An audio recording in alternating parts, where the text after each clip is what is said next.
Hello everyone, this is Kathy McGreen at the Spectrum Group. Thanks for joining us today. We wanted to give you our monthly update on our Spectrum Investor Confidence Index. And we also wanted to talk about one of our new reports, which is called Successfully Growing Your Business with Wealthy Women. We found it was really interesting, and I think you'll love the information inside of it. First of all, I wanted to turn today to Randy Ostrowski, one of our directors, to talk about the results of our monthly index. Randy? Thank you so much, Kathy, and thank you everyone who is joining us today. Happy belated 4th of July. As Kathy mentioned, we're going to go through a number of slides here regarding our recently published June Affluent and Millionaire Investor Confidence Index data. After that, Kathy's going to talk about our Wealthy Women research, and then we will, as always, at the end, close with some comments about our High Net Worth Insights newsletter. And so going into our latest numbers from June, we see the Millionaire Investor Confidence Index rose 3 points over the previous month. It's down 3 points from June of 2016. Our Affluent Investor Confidence Index, that is down 4 points month over month and down 2 points year over year.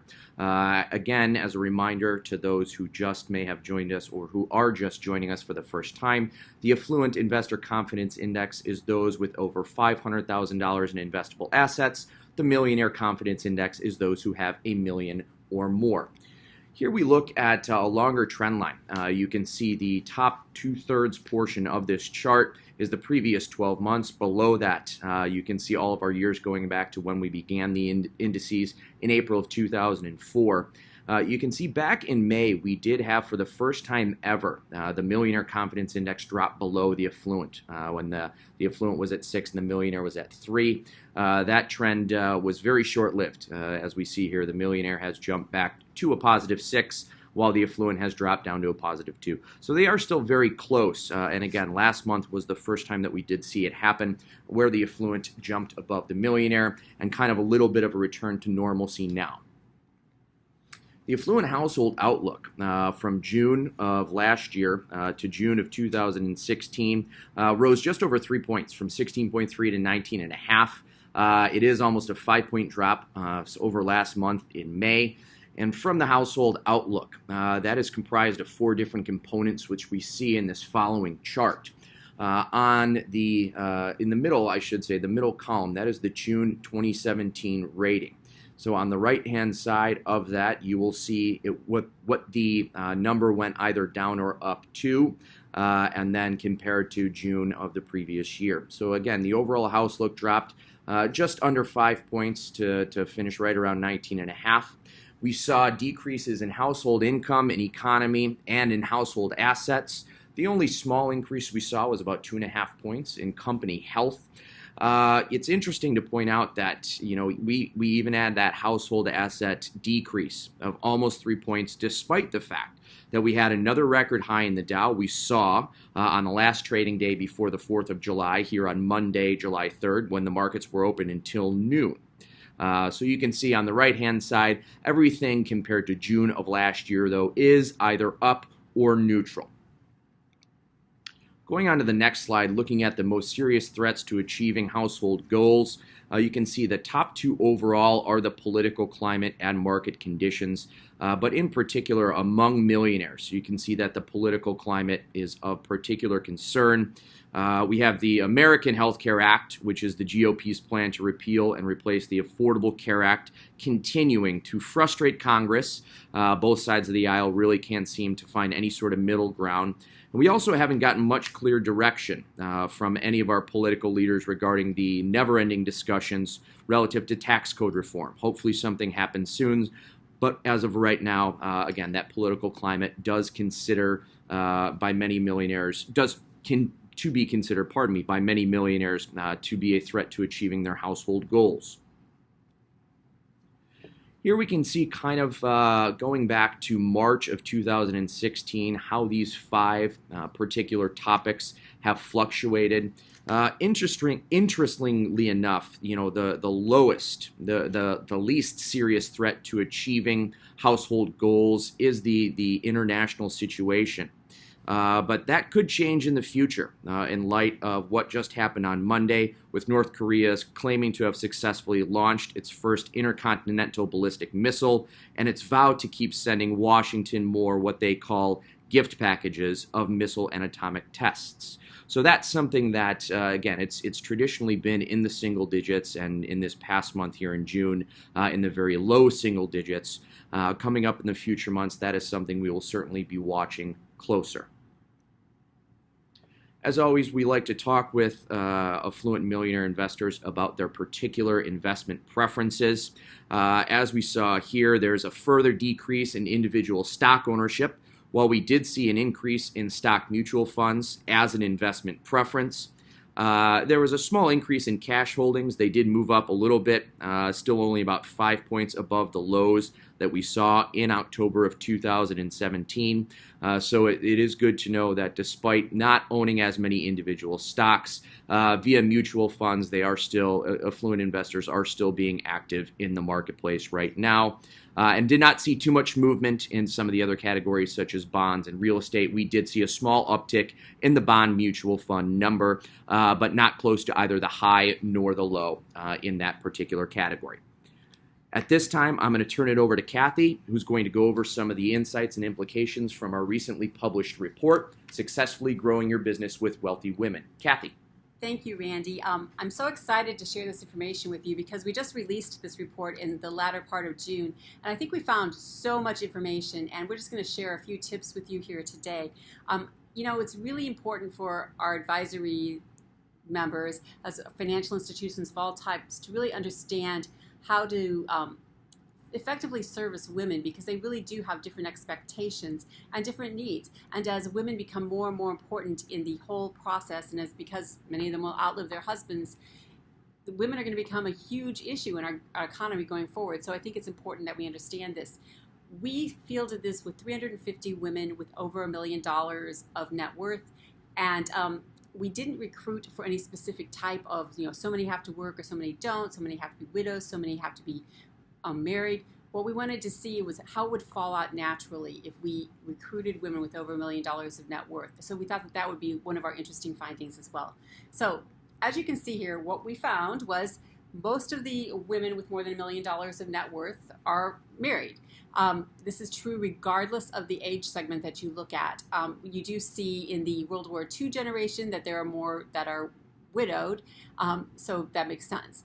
But other than that, most generations, the wealthy women that have over $1 million are married.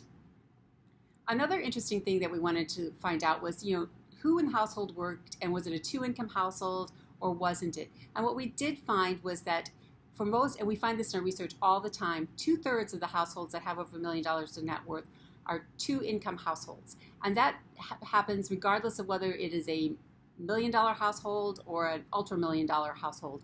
We find that more and more generationally, there are more two-income households. Now we do see, and one of the things that you won't see in the data here today because we didn't include it, was that actually we're seeing a little bit of a reversion in the millennials, where there are a few more what I would call stay-at-home moms at this point than there were in the older generations. So we took a look at that 30% that you see in the funny green color that says only one in the household worked. And in those cases, those were the women that chose to not work or stay at home.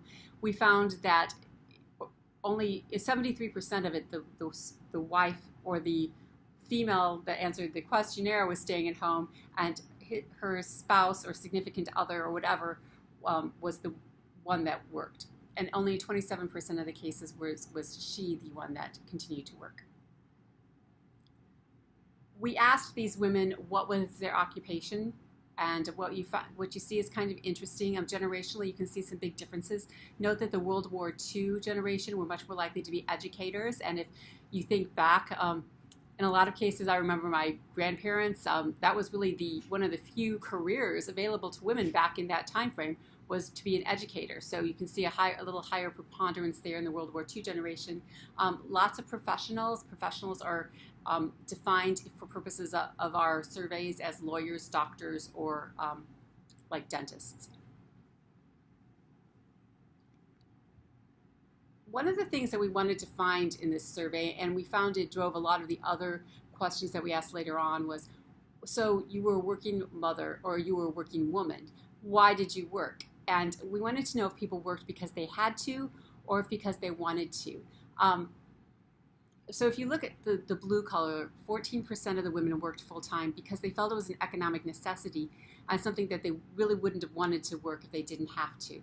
In contrast, the big purple color, these people were working because it was an economic necessity, at least they felt it was, but it was also something they wanted to do. So perhaps it's, these are $1 million households, so perhaps these women worked because they wanted to make sure that they could afford to help their children pay for college or pay for their children's college. So these were women that chose to work, even though they probably, even because they were $1 million households, they probably could have gotten by with a lot less, but they chose to work because they felt it was important. And the 28% are the people that we call the love to works. These were women who didn't have to work at all, but worked simply because they wanted to, not because they had to. And I don't think that we have the data here, but it was really interesting to compare these findings by those that had children and those didn't. And what we actually found was there were more of the love tos that had more children than in some of the other segments. And we joked a little bit because maybe some of those women loved to work because they had a household full of children that sometimes they needed a break. So that was really interesting. And it was, if you are fortunate enough to be able to have access to our survey, which if you wanted, please call Randy, you'll find that these 3 measures were really interesting to separate women's opinions out because they differed greatly sometimes in the other topic matters. So what does rich mean to you? That was also one of the questions that we asked. And of course, overall, people said, when you say somebody's rich, what do you mean? Overall, people would say, oh, rich are people with more money. But what does rich mean to you? We asked it specifically for them. And as you can see, 77% of these women said being rich meant that you had greater security. 41% felt it brought you greater flexibility in your career pursuits. And I can tell you that the women that felt that they had to work because they didn't want to work, but they had to work, they were the ones that really felt that being rich was having greater flexibility. And in some cases, they inferred that they didn't have that flexibility. Time with family and friends was also very highly scored, which was not surprising. The other thing that was kind of interesting, we asked people to define the American dream because we think of the American dream is an important concept, but we think that it may be changing slightly as generations experience it differently. So more than 80% of the wealthy women say it's having enough assets to be able to retire when you want to. And 68% said it came from owning a home. But you can see generationally there are some differences. So owning a home isn't as important to the millennials and Gen Xers. And look how important it was to the World War II generation. That was one of the things that actually defined, the American dream for them very strongly.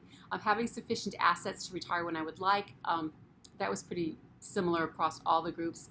Achieving the highest educational opportunities that are available. That was really important to the World War II generation. It may be something that younger generations sort of take for granted because it's something that everyone does. If we're in the World War II, that wasn't something that was easily available. One of the really interesting ones was that future generations will do better than the current generation. So the millennials here scored that the highest. Now what was really interesting is we had another question where we asked people, do you feel like your children will be better off than you are? And the largest percentage of women felt that their children would be exactly the same as they are. And a large percentage, and I don't recall off the top of my head, it was like 30% felt their children would not be better off than they are. But that may be because people are starting to say, we've got it pretty good. So maybe people don't have to continually be better off. Maybe they just need to be as good as we are because we're pretty good. But that's sort of an interesting thing that's happening, or an interesting sentiment that we're going to have to continue to follow. And then being able to retire at the age I want to, pretty similar across the different age groups.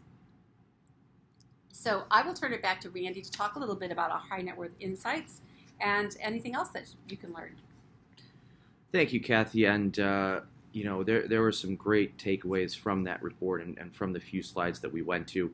As Kathy mentioned, this is a report that we just published about a week and a half ago, and we have been speaking with clients who have subscribed about some of the key insights and takeaways and what it means for the industry. If you have an interest in that particular report, please do reach out to me, 224-544-5195, or you can send me an email. As many of you do have my email address here at Spectrem, so please feel free to do that if you have any questions about that particular report. We always do like to close with a slide and a snapshot here of our High Net Worth Insights newsletter. This just continues to get more and more interest from clients that we work with, both smaller firms that maybe are a 5 or 6 person RIA that want to get enterprise-wide subscriptions and access to all of their employees, to even larger firms that want to find ways to disseminate this high-level, consistent information, where every single month we're putting together this newsletter and giving the most recent updates from our surveys, as well as talking about our in-depth reports and creating original content and articles and infographics from the in-depth reports, such as the Wealthy Women Research.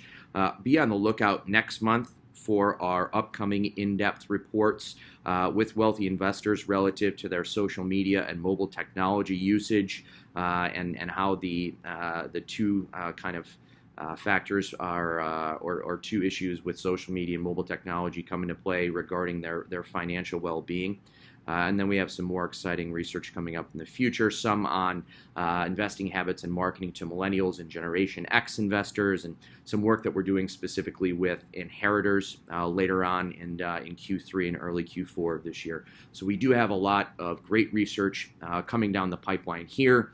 And if there's anything at all that we can do here at Spectrem, whether it's myself, Kathy, or George, please do not hesitate to reach out to us and let us know, and we're going to be happy to take care of that for you as quickly as we can.